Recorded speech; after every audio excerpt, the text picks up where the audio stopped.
안녕하세요. 깐손입니다. 오늘은 페이즐리 자수 6번째 시간입니다.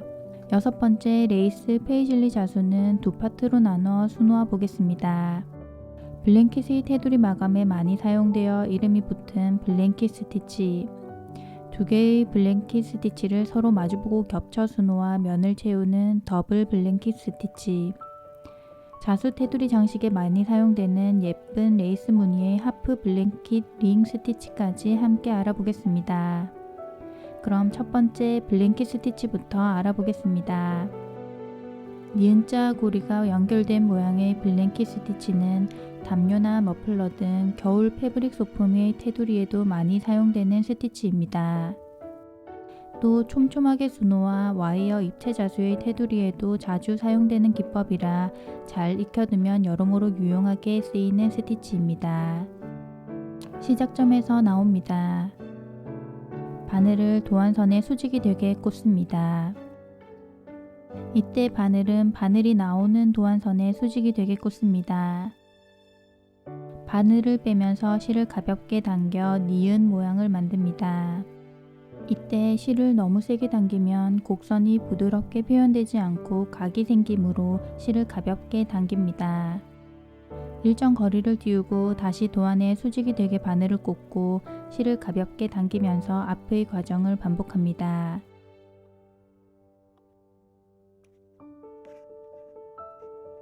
바늘을 미리 꽂아두고 진행하기 때문에 바늘을 꽂아둔 모양을 보고 앞으로 완성될 스티치의 간격이나 모양을 예상해 볼 수 있습니다.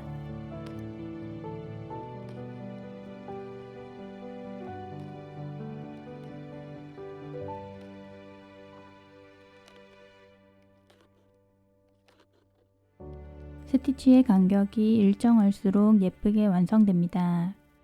지금처럼 도안이 곡선일 경우에는 바늘도 도안의 곡선의 흐름에 맞춰 수직으로 꽂아가며 진행합니다.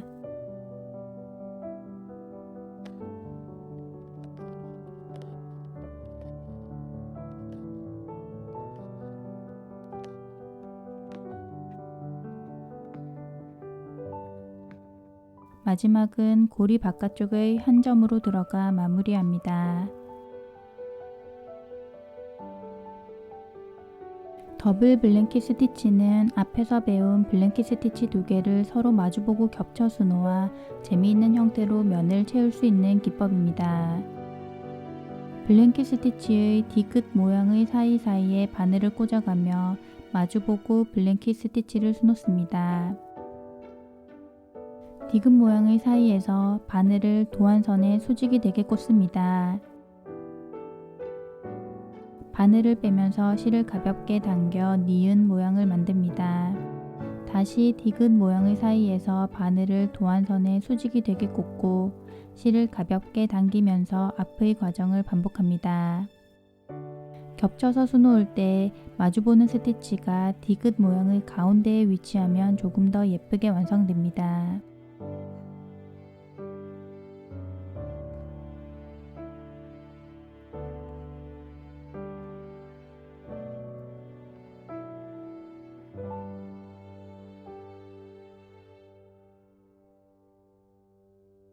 디귿 모양의 가운데에 실이 위치한다는 생각에 바늘도 디귿 모양의 가운데에서 빼내는 경우가 많습니다.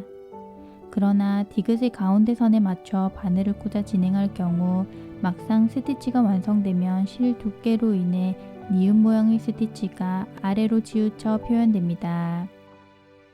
디귿 모양의 가운데에 실을 위치하게 하려면 디귿의 가운데 선보다 약간 위쪽에 바늘을 꽂아야 마주보는 스티치가 디귿의 가운데에 예쁘게 표현됩니다.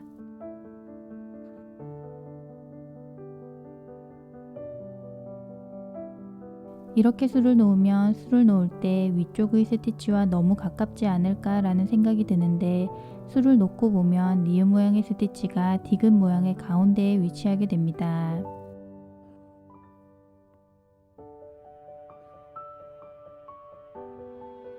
디귿 모양의 가운데보다 약간 위쪽으로 바늘을 꽂아가며 스티치를 진행합니다. 스티치 사이의 간격이 좁아 바늘을 한 번에 찔러 넣기 힘들 경우 지금처럼 두 과정으로 나눠 바늘을 찔러 놓고 빼내면서 수놓으면 조금 더 수월합니다.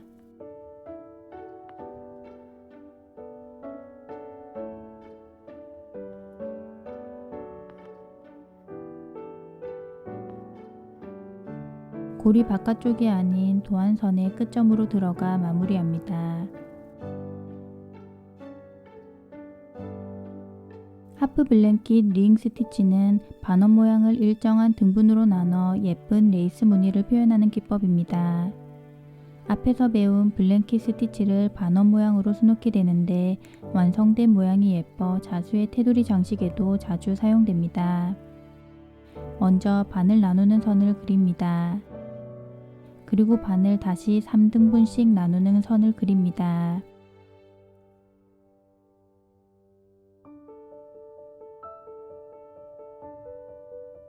반원의 한쪽 끝점에서 나옵니다.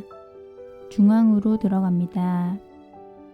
다시 시작점으로 나옵니다. 실을 왼쪽으로 넘겨둡니다. 중앙으로 들어가 바깥으로 나오면서 도안선에 맞춰 바늘을 꽂습니다. 이때 바늘은 반드시 왼쪽으로 넘겨두었던 실의 위로 나와야 합니다.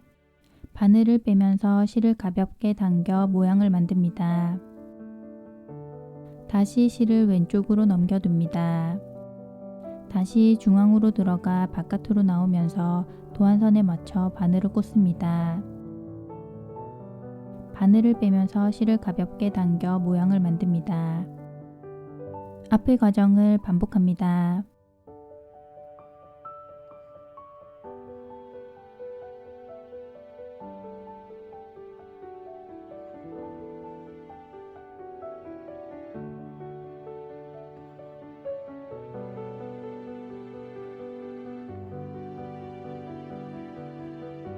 반원 모양이 완성되면 다음 반원의 중심점으로 들어갑니다.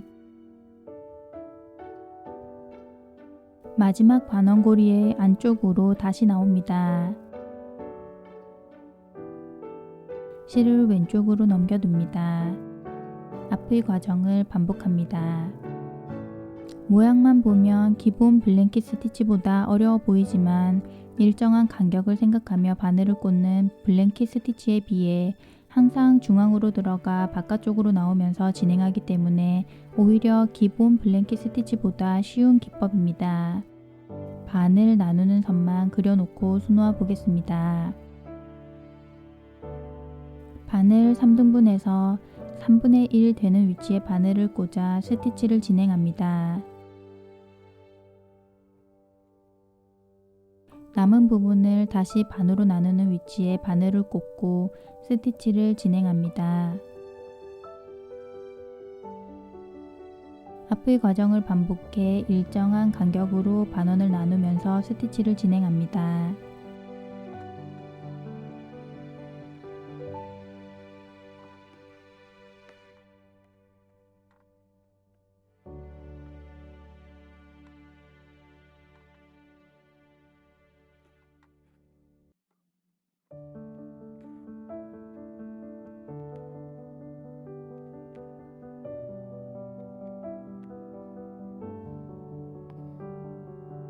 자수 도중 실이 모자랄 때 초보자분들은 다음 반원의 중앙으로 들어갔을 때 기존 실을 매듭 짓습니다.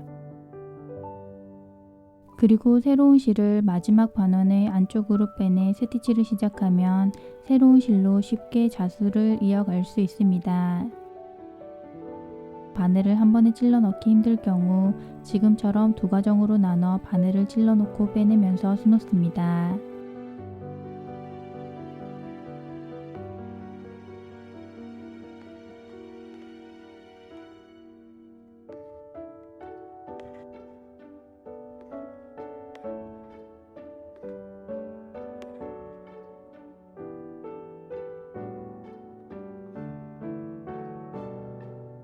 모두 완성되면 고리 바깥쪽의 한 점으로 들어가 마무리합니다.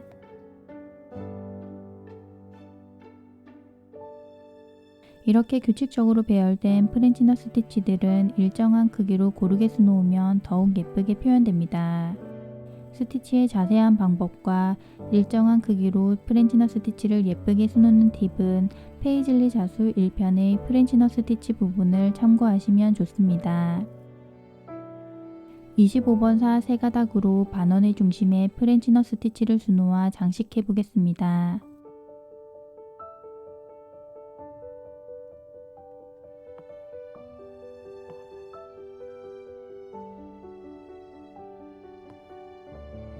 그리고 초보자분들은 매 스티치마다 매듭을 지어두면 수정하고 싶을 때 끊어내고 다시 시작하기 좋습니다.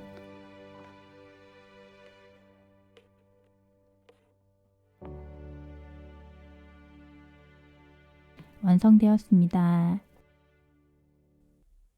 오늘은 기본 블랭킷 스티치와 블랭킷 스티치를 응용한 기법들을 배워보았습니다. 블랭킷 스티치는 브로치 등의 테두리 마무리에도 많이 사용됩니다. 블랭킷 스티치를 응용하여 소품을 만드는 방법은 블랭킷 스티치 소품 활용법 1, 2, 3편과 인형 백참 만들기 편을 참고하시면 더욱 재미있고 다양하게 블랭킷 스티치를 즐길 수 있습니다. 그럼 오늘의 프랑스 자수가 여러분의 생활에 작은 즐거움이 되었길 바랍니다. 감사합니다.